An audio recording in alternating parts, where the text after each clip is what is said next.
नमस्कार मंडळी, मी डॉक्टर अंजुश्री टेमेटकर आज एका नवीन विषयासह आपल्यासमोर आले आहे. विषयाचं नाव आहे अर्थात समाधान.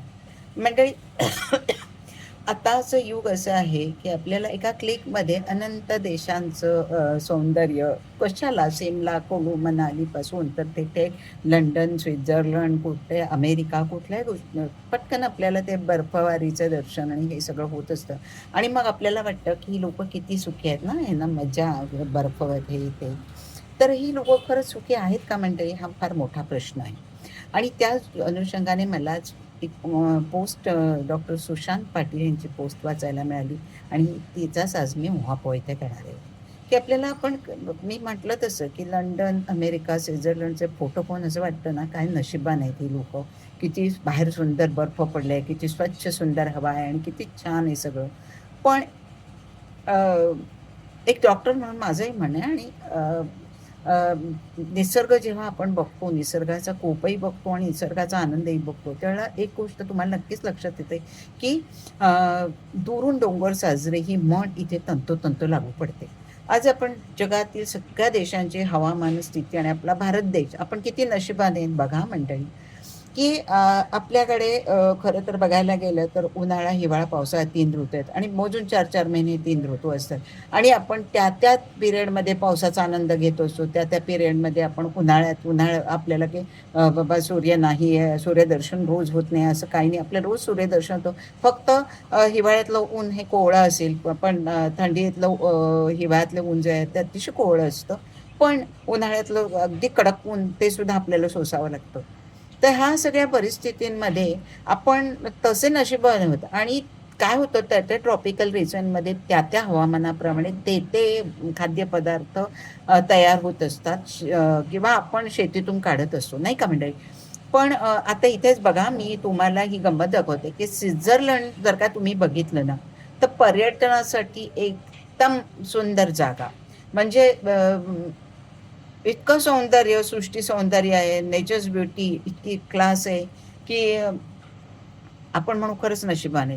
पण तेच बघायला गेलं ना तुम्ही, तर स्वित्झर्लंड खरंच जगायला खूप अवघड आहे. स्वित्झर्लंड म्हटलं की डोळ्यासमोर आपल्या काय येतात, पांढरं शुभ्र बर्फ. पण सांगा, वर्षातले 7 ते 8 महिने तिथे फक्त बर्फ आणि बर्फच असतं. कडाक्याची थंडी असते, खूप थंडी. मग या फोटोंमध्ये जे छान वाटतं तोच बर्फ जेव्हा घराच्या दारासमोर. आता मी माझ्या मुलाकडे ज्यावेळेला बोस्टनला अमेरिकेत जाते आणि तिथले ते स्नोस्टॉर्म्स मी पाहिलेले आहेत. आणि इतके 4-4 फुटापर्यंत ते बर्फाचे हे साठलेले असतात.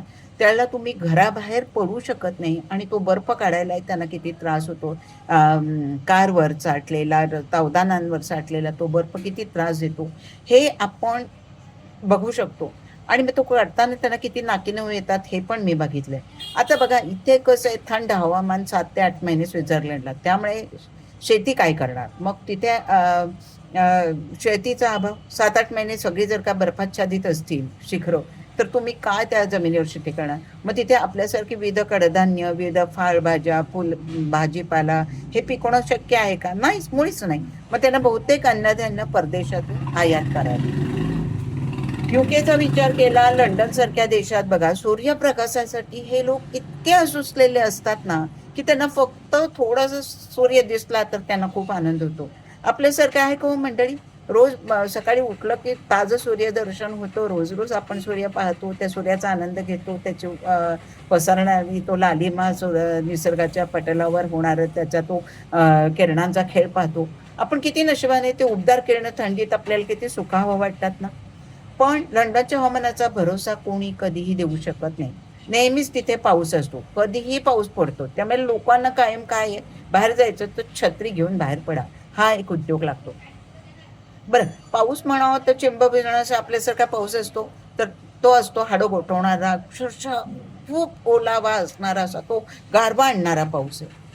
म्हणजे आपल्याकडे बघा ना, साधे 4 महिने पावसाचे येतात, त्याच्यातही उणापुरा 2.5-3 महिने पाऊस पडतो.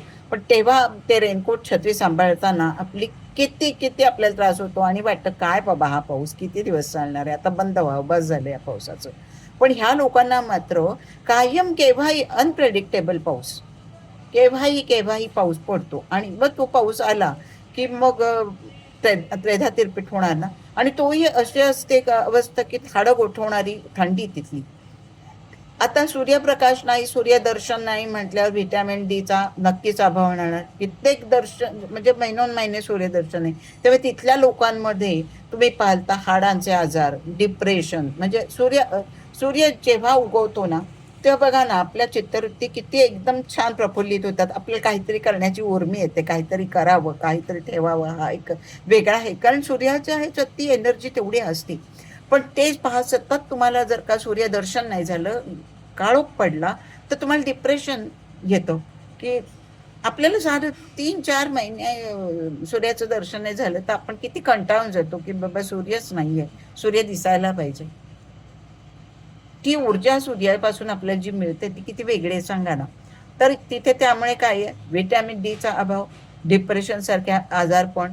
त्यामुळे उन्हाळ्यात थोडा सूर्य दिसला की हे लोक चालले पळतात, पार्कमध्ये धावतात किंवा कुठल्या ते जातील बीचवर जाऊन बसतील सूर्याच्या ऊन खाण्यासाठी. आणि हे त्यांना ते करावं लागतं, कारण त्यांना असं आपल्यासारखं 12 तास जे आपल्याला सकाळी 6 पासून जो सूर्य उगवतो संध्याकाळी 6ला मावळतो तोपर्यंत आपण त्या सूर्याच्या किरणांचा, सूर्याच्या उन्हाचा आनंद घेतच असतो. त्यामुळे आपल्याला ते काही असं अप्रूप नाही ना की अरे वा सूर्य उगवला उगवला उगवला, मावळला मावळला, असं काही नाही आपल्याकडे. आता अमेरिकेचा विचार केला ना, तर अमेरिकेचा रुद्रावतार हा जो आहे त्या निसर्गाचा रुद्रावतार नेहमीच बघायला मिळतो. आणि प्रगत एवढा देश असून सुद्धा तितक्या नॅचरल कॅलॅमिटीज इतक्या आहेत तिथे की नेहमीच ब्लिझार्ड्स, तिथे बर्फाची वादळं अमेरिकेत नेहमी पाहायला मिळतात. आणि ही बर्फाची वादळं जेव्हा अतिशय भरपूर प्रमाणात जोरात होतात ना, त्यावेळेला तिथे वीज पुरवठा खंडित होतो, हिटिंग सिस्टीम बंद पडते. आपण म्हणतो अरे काय थंडीच्या दिवसात आपल्याला वाटतं काय अमेरिकेत मस्त घरात सगळीकडे हीटर्स असतात, त्याच्यामुळे तुम्ही हीटर लावून आतलं टेम्परेचर आपल्याला पाहिजे तसं घरात ऑफिसात मेंटेन करू शकतात. पण ज्यावेळेला असं ब्लिझार्ड्स येतात आणि ज्यावेळेला अशी बर्फाची वादळ येऊन गेल्यावर तिथला इलेक्ट्रिसिटीचा पुरवठा खंडित होतो आणि तो 2-2 दिवस ठप्प राहतो. अशा वेळेला त्या कडाक्याच्या थंडीत ती हिटिंग सिस्टीम जेव्हा बंद पडते त्यावेळेला तिथे जगणं किती दुरापास्त होऊन जातं. विचार करा, घरातच किती लोक त्यामुळे गोठून मृत्यू पावल्याच्याही घटना तिथे घडलेल्या आहेत. कॅनडासारखा देश सॉरी टोर्नाडो तिथल्या काही राज्यांमध्ये इतकी भयानक चक्रीवादळ येतात, इतकी भयानक येतात की अख्खी घरं हवेत उडून जातात. पण तुम्हाला माहिती आहे की इथली घरं एकदम लाईट वेट असतात, ती आपल्यासारखी सिमेंट कॉन्क्रीटची नसतात. त्यामुळे खूपदा अशी घरं उडून जातात आणि अशा कायम भीतीखाली माणसांना जगावं लागतं. मग ते बघितलं ना, तर मग आपला भारत खरंच सुखी नाही आहे का? मस्त आहे आपलं चाललंय ते. आता रशिया आणि कॅनडाचं पाहिलं तर Russia trans Siberian area -50 degree, कॅनडात -50 डिग्रीच्या आसपास तिथे टेम्परेचर असतं. काही भागात 40-50 अंशापर्यंत टेम्परेचर कमी होतं. तिथे साध्या पाण्याचा लगेच इतका पटकन बर्फ होतो मंडळी की हातात पाणी याचा थेंब येईपर्यंतच तो बर्फ जायला लागतो. इतक्या काही फ्रॅक्शन ऑफ सेकंड्समध्ये होतो. अशा ठिकाणी राहणं निसर्गाशी रोजचं हे वेगळ्या प्रकारचं युद्धच आहे ना मंडळी. मग आपला भारत किती नशिबाने, तुमच्या लक्षात आलं असेल, आपण महाराष्ट्र कर्नाटक सीमेवर राहणारे लोक खरंच भाग्याचे आहोत. कारण न मोजता मिळणारा सूर्यप्रकाश, तो सूर्य काही तुम्हाला बिल लावत नाही कुठल्या, त्याच्या एनर्जी तो प्रोव्हाइड करतोय. सोलार एनर्जी इतकी भरपूर असते आणि आपल्यात वर्षभर आपल्याला व्हिटॅमिन D3 आपल्या शरीरात आपण तयार करू शकतो की जो व्हिटॅमिन डी जगातील निम्म्या देशांना सुद्धा मिळत नसेल. मोजून 4-4 महिने मी सांगितलं तसं आपल्याकडे हे हवामान बदलतं राहतं. उन्हाळ्यात आपण मी म्हटलं की ट्रॉपिकल एरियात ते फळं येतात. उन्हाळ्यात छान आपल्याला आंबा खायला मिळतो.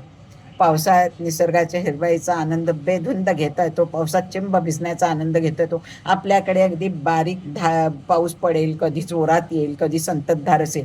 पण ह्या सगळ्याचा आनंद आपण घेऊ शकतो नाही का मंडळी? त्या आणि त्या श्रावणातला तर तो हिरवाईचा आनंद, किती अफलातून आहे, किती आनंददायक असतं ना ते. डोळ्यांना ती हिरवाई दिसणं हा सुद्धा एक निसर्गाचा चमत्कार आहे.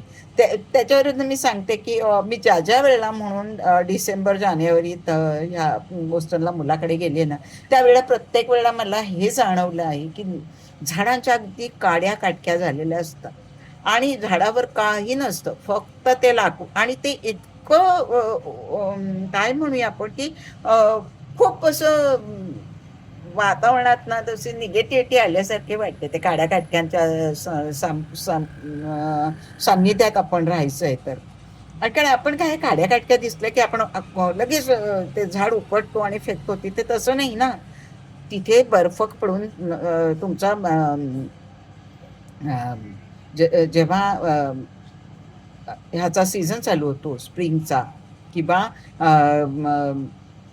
आपल्याकडचं चैत्र पालवी म्हणतो आपण, तसं तिथे ज्या वेळेला ते सुरू होतं ना त्यावेळेला ते विलोभनीय दर्शन आहे. पण त्याच्या आधी काय, त्याच्या आधी इतक्या हाडं गोठवणाऱ्या बर्फाचं दर्शन आणि इतकी भयानक थंडी की तुम्हाला रोज टेम्परेचर बघावं लागतं. अरे आज किती जॅकेट घालायचं, आज किती. आपल्याकडे आपण किती सुखी आहेत सांगा ना.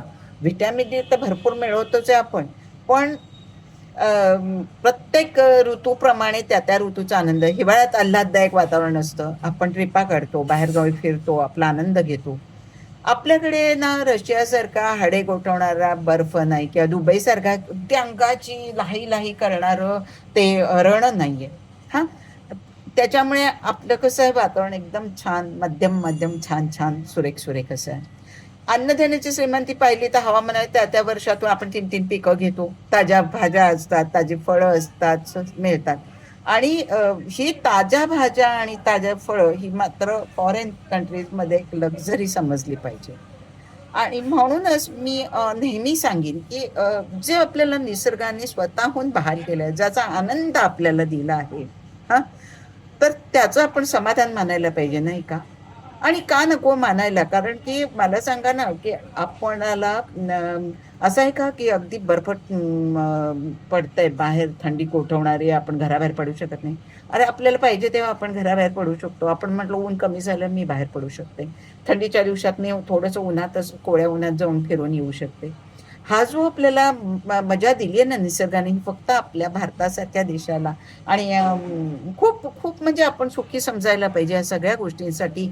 आणि आपण तर निसर्गाचे खूप आभार मानायला पाहिजेत की तुझ्या सानिध्यात आम्ही ज्या वेळेला येतो ना त्यावेळेला तू आम्हाला भरभरून देतोस प्रत्येक गोष्ट.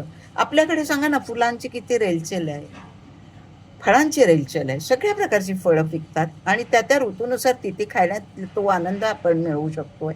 हा, म्हणून माझं म्हणणं आहे की आपण ज्या भूमीत जन्माला आलोय, ज्या भारत देशात जन्माला आहे, तिने आपली आई म्हणून आपली काळजी घेते ती भारत भूमी. हा, ती आपली बैरी बनून नाही. ती आपलं म्हणजे असं पडलंय बाहेर बर्फ, थंडी गोठवणारी थंडी पडली आहे आणि आपण -40, -50 अशा डिग्रीमध्ये आपण सर्वाइव्ह तरी होऊ शकू का? विचार करा तुम्ही, काय होईल अवस्था. त्याच्या मनाने आपण हवामानाचा जो आनंद घेतोय तो आपण घ्यायलाच पाहिजे, नाही का? आणि हे करत असतानाच आपण निसर्गाशी तादात्म्य साधायला पाहिजे. निसर्ग आपल्याला खूप काही भरभरून देतोय, तर आपण त्याच्या बदल्यात काहीतरी आपण 4 झाडं लावली पाहिजे, त्यांना पाणी दिलं पाहिजे, त्याच्यापासून येणाऱ्या फुलांचा आनंद घेतला पाहिजे. हा, मग म्हणजे तुमच्या जमिनीची धूप थांबणार आहे, तुमची जमीन सुपीक राहणार आहे, तुमच्याकडे लँडस्लायडिंग कमी होणार आहे, तुमच्याकडचे इतर बऱ्याच गोष्टी कमी होणार आहेत ना. आणि निसर्गाच्या जितक्या जवळ जाऊ ना तितका निसर्गाचा आपल्याला परिचय होत जातो. आणि मग घेता किती किती घेशील दोहू कराने अशी आपली अवस्था होती. का निसर्ग आपल्याला छान छान बहाल करतोय. मग त्याच्याबद्दल कधी कंप्लेंट करण्याच्या ऐवजी जर का आपण त्याच्यापासून तो काही देतोय त्याच्याबद्दल त्याची कृतज्ञता बाळगली, त्याचे आभार मानले, तर ते जास्ती श्रेयस्कर होईल ना. आणि एक समाधानी मनच असेल ना तर ते असं आभार मानू शकतं असं मला वाटतं. आणि म्हणूनच मी आजच्या ब्लॉगचं नाव दिलं आहे समाधान. म्हणजे तुम्हाला हा विचार कसा वाटतो मला जरूर कळवा. आणि माझं चॅनल सबस्क्राईब केलं नसेल तर ते जरूर करा. बेल आयकॉन दाबा म्हणजे माझे येणारे नवीन नवीन व्हिडिओ, नवीन नवीन विषय तुम्हाला कोणत्या वेळी कोणता व्हिडिओ आला ते कळेल, त्याचा आस्वाद घेता येईल. मंडळी नमस्कार.